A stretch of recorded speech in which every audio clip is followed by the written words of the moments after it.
Hi, second graders. Welcome to Application Problems, Module 5. Turn to your next blank page in your journal.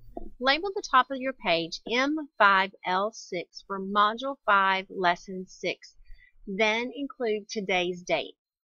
Cut out Problem 6 and glue it to the top of your page. Pause the video to get your paper ready, then press play when you're ready to continue.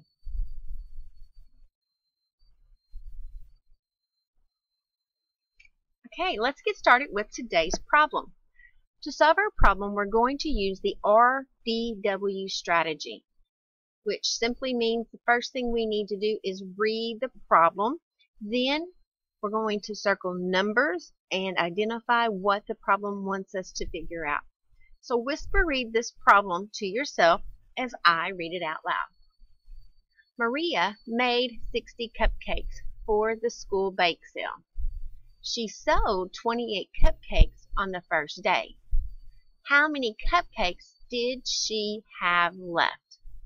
Now that I've read the problem through one time, let's go back and circle any numbers that we see. I see the number 60, so circle 60 on your prompt. I also have the number 28, so circle 28 on your prompt.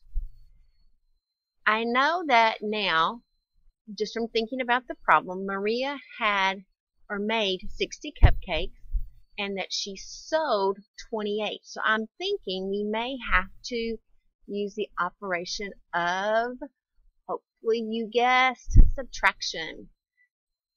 The problem wants me to figure out how many cupcakes did she have left. So now that I have read the problem, next, I need to draw and label my problem to help me get a better understanding of my whole amount and my parts of the problem. So go ahead and draw a tape diagram to show the parts that you think are the whole amount and the parts that you think might be the part. Pause the video to complete your tape diagram, then press play when you're ready to continue.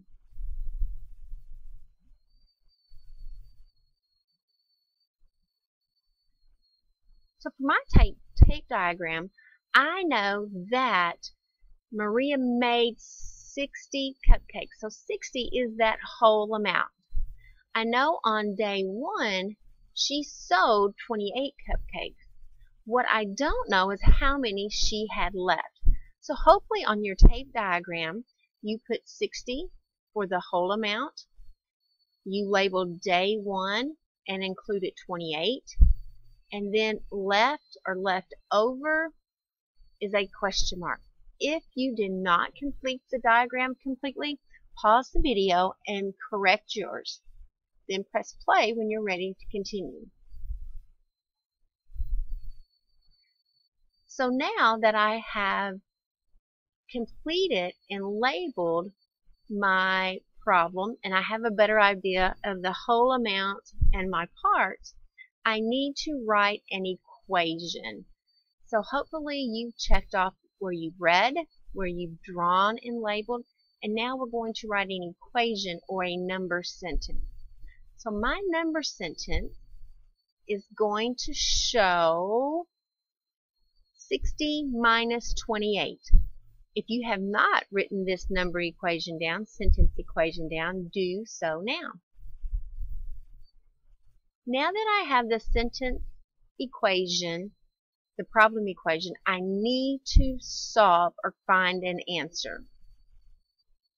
You may choose to solve the problem however you like, using either a tape diagram, a number bond, a place value chart. Go ahead and choose the strategy that you would like to use to solve this problem. However, I am thinking that since in this lesson we are working with tape diagrams, I'm going to solve this problem using a tape diagram. So go ahead and solve the problem, press play to complete it, and then when you're ready to check your answer with mine, press play. Alright, so I am actually going to start with 60. And I know that I have to take 28 away. So I'm just going to go ahead and take 10. So 60 minus 10 leaves me with 50. Now I know that I have to take away a total of 28. So I'm going to subtract another 10.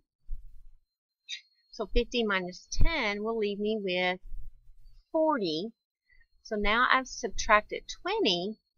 I next need to subtract 8 more. Because 8 is kind of a hard number to subtract from, I'm going to subtract a 5. And when I subtract 5, 40 minus 5 gives me 35.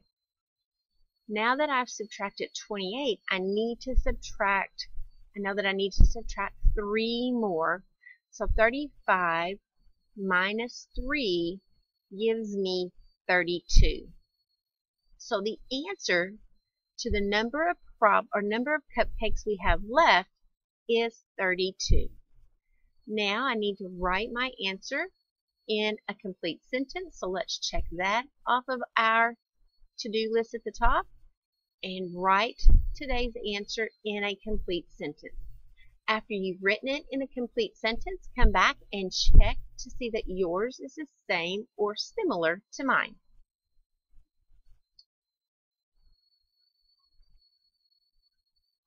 So to write this in a complete sentence, I said Maria had 32 cupcakes left.